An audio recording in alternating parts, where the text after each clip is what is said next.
Right, shalom, shalom.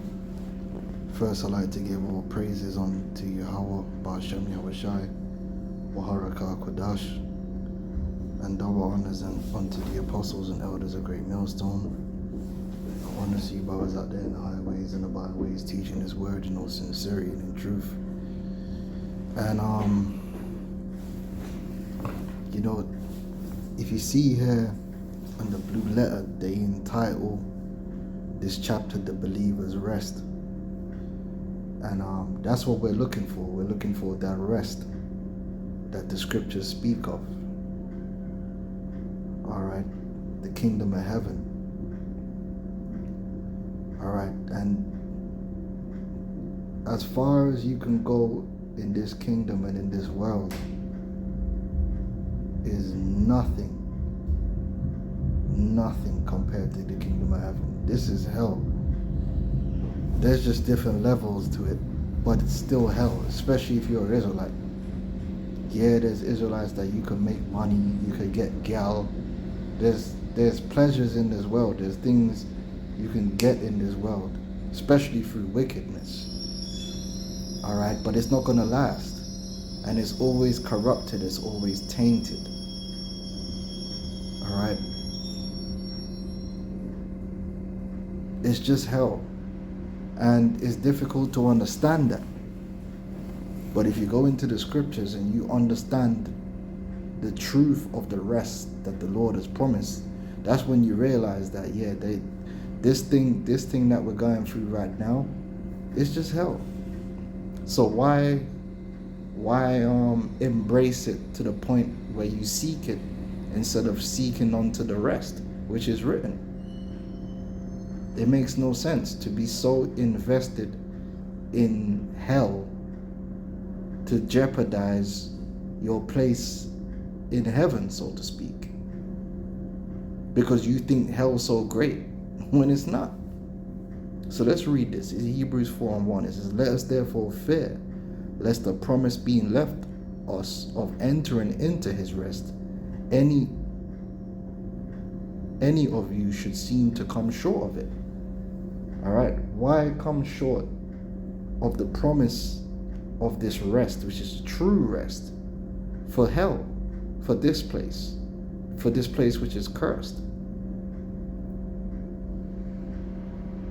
All right, this place, you could climb the ladder in hell, and you just go up to another level of hell.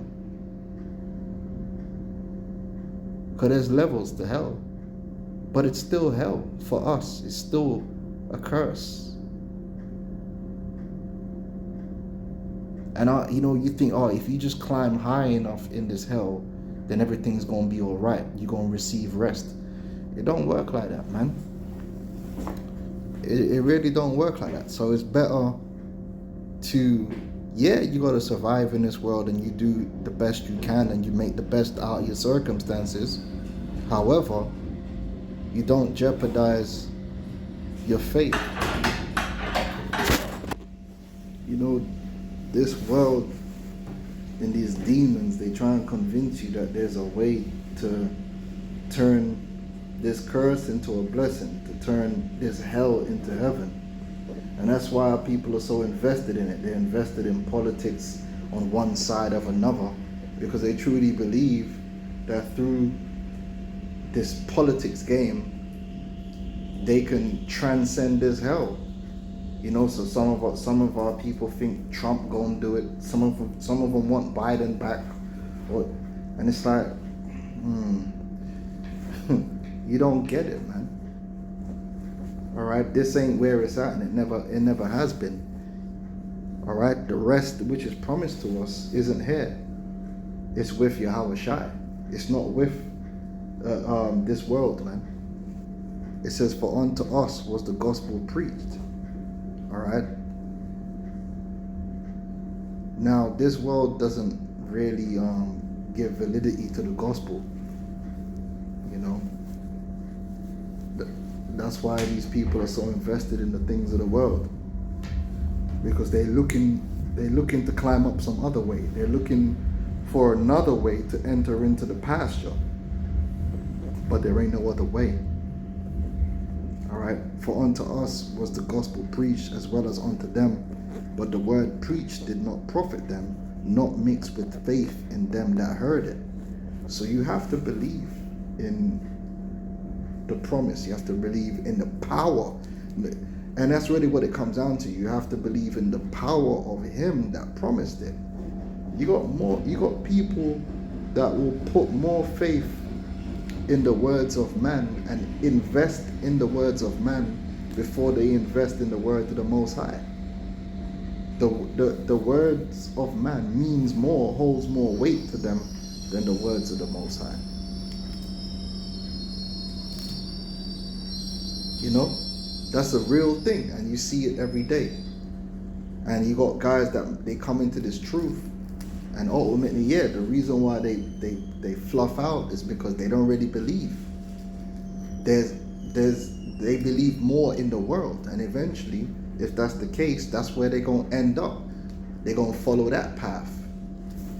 But we know where that path leads to destruction. So you must have faith. You must believe in the Most High and the Son, and you must believe that they are of a true power to reward and to fulfill that which they said. Unlike these dudes that believe in these fake ass demonic politicians and businessmen and all these people of the world who lie and deceive. The Most High don't lie and deceive. When it comes to this gospel, when it comes to this word, it's truth. This word is truth. Sanctify them through that truth. That word is truth. This word is true. There ain't no games. All right? When the Lord promised you a thing that is good, it ain't a trick. Unlike Esau and the way they operate. Like you got these people thinking that Trump's trying to make America great again. Yeah, okay, you believe that, right? He ain't trying to make America great again. He's doing his job. All right, and his job isn't to make America great again. I can promise you that. Operator badly. But that's how the game go. They play games. All right, they manipulate the people, and the people believe them. They believe in their words. They take them at face value, but they don't take the Most High at face value. They don't take the Most High's word for it. They got a bag of questions. They got a bag of doubt. Anyway, for we which have believed do enter into rest, as he said, as I have sworn in my wrath, if they shall enter into my rest, although the works were finished from the foundation of the world. For he spake in a certain place of the seventh day on this wise, and God did rest the seventh day from all his works. And in this place again, if they shall enter into my rest, seeing therefore it remaineth that some must enter therein, and they to whom it was first preached entered not in because of unbelief.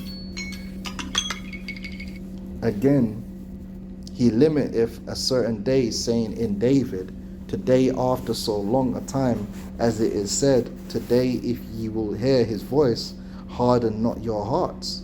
For if Yahushua, and this is son of Nun, this is who people may know of as Joshua, had given them rest, then would he not afterward have spoken of another day, right? Because Joshua, his name is also Yahushua, the son of Nun. He's not the son of the Most High, the biological son of Joseph, but this Yahushua, he led the people into the promised land, all right, under the blessings. But the blessings didn't stick because of the hardness of our heart. You know, we broke the covenant, broke the laws, and then the curse came. So that wasn't our rest.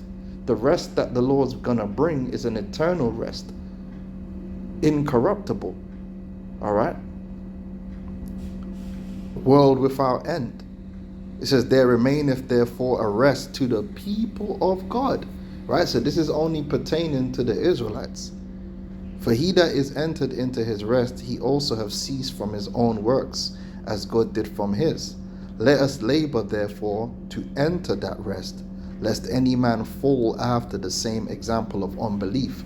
So really, I mean, the labor is of the ministry, but there's a labor of your faith too. You got to fight and do the things which are necessary to maintain your faith, to maintain, that's why the scripture says, Give diligence to make your calling and election sure. Right? Don't be swallowed up in the world. Make sure you make your spiritual health, right, the number one priority, because if all else fails, your spiritual health is what's going to see you through. Not your financial health, not your physical health. No, I'm not saying these things you just neglect. I never said that. I said, but you make your spiritual health a priority, because that's all you really have is your belief, man. If you get stripped of everything and all you're left with is belief, you're good. But if you get stripped of your belief and you got everything else, you're in a terrible state, man, because you finished. And you have to sometimes you have to check yourself when you're going through your different trials and tribulations, and just put yourself back in that state of mind where you're like, you know what, man, I still believe. And if I still believe, I'm good. And just deal with it and move forward in faith. And that's really what I really wanted to say in this video, man. So with that, I'm going to say shalom.